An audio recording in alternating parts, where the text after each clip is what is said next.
कल्पना कीजिए, आपके मोबाइल की बैटरी खत्म हो चुकी है, इंटरनेट नहीं है, सिग्नल भी नहीं, फिर भी कोई व्यक्ति हजारों किलोमीटर दूर आपकी बेचैनी महसूस कर रहा है, आपके आंसू समझ रहा है और आपकी पुकार सुन रहा है। बिना किसी टेक्नोलॉजी के, बिना किसी शब्द के, बस मन से मन जुड़ गया। क्या यह मुमकिन है? विज्ञान कहता है इम्पॉसिबल, पर सनातन कहता है यही तो असली साइंस है। आज की दुनिया 5G नेटवर्क पर गर्व करती है, पर भारत हजारों साल पहले थॉट फ्रीक्वेंसी नेटवर्क में माहिर था। जब पूरी दुनिया संचार के लिए ताम्रपत्र खोज रही थी, तब भारत के आर्षि बिना बोले हजारों मील दूर बैठे शिष्यों के मन पढ़ लेते थे। ये चमत्कार नहीं, ये था टेलीपैथी। एक ऐसा विज्ञान जो शब्दों से परे है, एक ऐसा रहस्य जिसे आज की लैब्स पकड़ नहीं पा रही, पर भारतीय ध्यान, साधना और मंत्र विज्ञान ने सदियों पहले पकड़ लिया था। ये कहानी है उस अनकहे संवाद की, जहां शब्द नहीं सिर्फ वाइब्रेशन बोलते हैं, जहां फ्रीक्वेंसी और एनर्जी ही भाषा होती है, जहां आत्मा आत्मा से बात करती है और मस्तिष्क केवल माध्यम बनता है। यहां विज्ञान पीछे है और भारत सदियों आगे। आज हम उस रहस्य की परतें खोलेंगे जिसे आधुनिक यंत्र नहीं, केवल साधना समझ पाई है। टेलीपैथी, मन का विज्ञान, आत्मा की भाषा।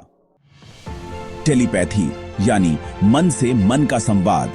यह विचारों, भावनाओं और सूचनाओं का ऐसा आदान प्रदान है जो न शब्दों की मांग करता है, न ध्वनि की और न ही किसी माध्यम की। बस दो चेतनाएं, दो तरंगे, दो मस्तिष्क एक ही फ्रीक्वेंसी पर जुड़ जाते हैं।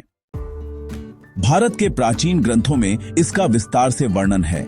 महाभारत में श्री कृष्ण और विदुर के बीच होने वाला संवाद, संजय का धृतराष्ट्र को युद्ध का आंखों देखा हाल सुनाना, या रामायण में हनुमान जी का माता सीता से बिना बोले संवाद, ये सब टेलीपैथी के प्रमाण हैं। हमारे मनीषियों ने इसे साधना, ध्यान और ऊर्जा संतुलन से सिद्ध किया था। आज का आधुनिक विज्ञान जो EEG जैसी तकनीक से मस्तिष्क की तरंगों को मापता है, असल में भारत की यौगिक परंपरा के अंतर्मन और ध्यान की ही एक आधुनिक व्याख्या है। हार्वर्ड और स्टैनफोर्ड जैसी विश्व प्रसिद्ध यूनिवर्सिटीज में हाल के वर्षों में ब्रेन टू ब्रेन कम्युनिकेशन पर कई दिलचस्प प्रयोग किए गए हैं। 2014 में फ्रांस और भारत के वैज्ञानिकों ने मिलकर एक ऐसा प्रयोग किया जिसमें बिना किसी उपकरण के दो लोग 5000 मील दूर बैठे एक दूसरे के विचारों को पहचानने में सफल रहे। और हां, यह अध्ययन नेचर न्यूरोसाइंस और विकिपीडिया जैसी प्रतिष्ठित जगहों पर दर्ज है। वैज्ञानिकों का मानना है कि हमारे दिमाग की न्यूरॉन गतिविधियां एक खास फ्रीक्वेंसी और वेवलेंथ पर काम करती हैं। कुछ 0.5 हर्ट्ज से लेकर 100 हर्ट्ज तक। यही तरंगें विचार बनकर पूरे ब्रह्मांड में फैल जाती हैं। जब कोई व्यक्ति ध्यान और साधना के जरिए इन तरंगों को नियंत्रित करना सीख जाता है, तो वह टेलीपैथिक स्थिति तक पहुंच सकता है।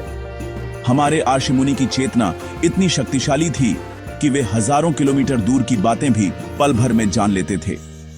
यह कोई चमत्कार नहीं था, बल्कि ऊर्जा का गणित था। ब्रह्मांड में सच कहें तो सब कुछ वाइब्रेशन, तरंग और ध्वनि से ही संचालित होता है। जो व्यक्ति जितना शुद्ध और स्थिर होता है, वह उतनी ही स्पष्टता से दूसरी चेतनाओं से जुड़ सकता है। वैसे आधुनिक मोबाइल नेटवर्क भी तो यही करता है। एक डिवाइस से निकलने वाली फ्रीक्वेंसी को दूसरा डिवाइस पहचानता है और सूचना का आदान प्रदान होता है। लेकिन जब इंसान ध्यान में प्रवेश करता है, तब वह बाहरी नेटवर्क नहीं, बल्कि अपने भीतर के ब्रह्मांडीय नेटवर्क से जुड़ जाता है।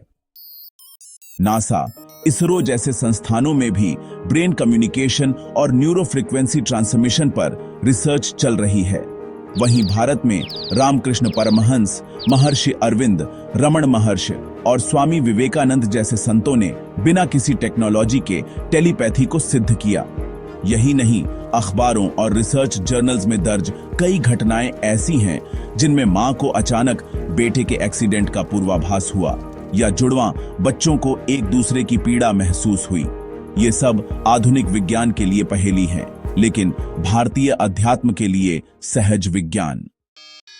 ब्रेन मैपिंग के जरिए अब यह सिद्ध हो चुका है कि ध्यान की अवस्था में मस्तिष्क की अल्फा और थीटा वेव्स सक्रिय होती हैं, जो उच्च स्तर की चेतना और जुड़ाव को संभव बनाती है। यही वे अवस्थाएं हैं जहां टेलीपैथी सबसे अधिक होती है।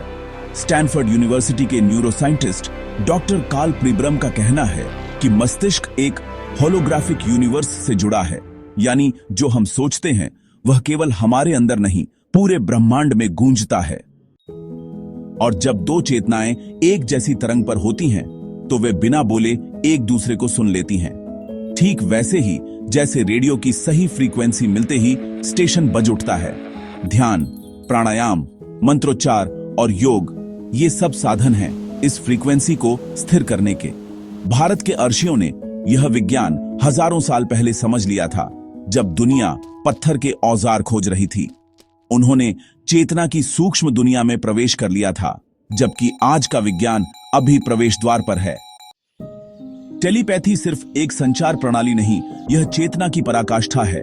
यह वह स्तर है जहां भाषा मौन होती है और आत्माएं संवाद करती हैं। जब कोई मां बच्चे की पीड़ा महसूस करती है या कोई साधक अपने गुरु की पुकार सुन लेता है, वो टेलीपैथी है।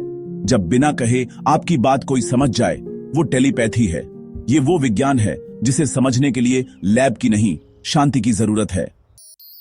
आज जब विज्ञान धीरे धीरे चेतना की गहराई में उतर रहा है, तब हमें गर्व होना चाहिए कि हमारे आर्षि मुनियों ने जो रास्ता दिखाया था, वही रास्ता अब आधुनिक वैज्ञानिक भी खोज रहे हैं। विज्ञान अब यह मानने लगा है कि चेतना सीमित नहीं है और टेलीपैथी उसका एक प्रमाण है। अब समय है कि हम अपने अध्यात्म को अंधविश्वास न समझें। भारत केवल इतिहास नहीं, भविष्य भी है। जब विज्ञान मौन हो जाए तो आर्षियों की वाणी बोलती है। जब तकनीक रुक जाए तब ध्यान की शक्ति चालू होती है। भारत ने जो सदियों पहले जाना, आज दुनिया उसे सिद्ध करने में लगी है। हम सिर्फ इतिहास नहीं हैं, हम उस भविष्य की चेतना हैं जो पूरी मानवता को नई दिशा दे सकती है। अगर ये बातें आपके मन में कंपन पैदा कर गईं, अगर आपने भी कभी बिना कहे किसी को महसूस किया है, तो आप इस रहस्य का हिस्सा हैं। इस वीडियो को लाइक करें, कमेंट में अपने अनुभव साझा करें, और अगर आप चाहते हैं कि विज्ञान और अध्यात्म की ये बातें हर किसी तक पहुंचे, तो हमारे चैनल 7 मिनट्स समरी को अभी सब्सक्राइब करें, क्योंकि हम हर 7 मिनट में आपके मन की वो बात लाते हैं जो आपकी चेतना को झकझोर दे। हम फिर मिलेंगे किसी नई ऊर्जा, किसी नई फ्रीक्वेंसी पर।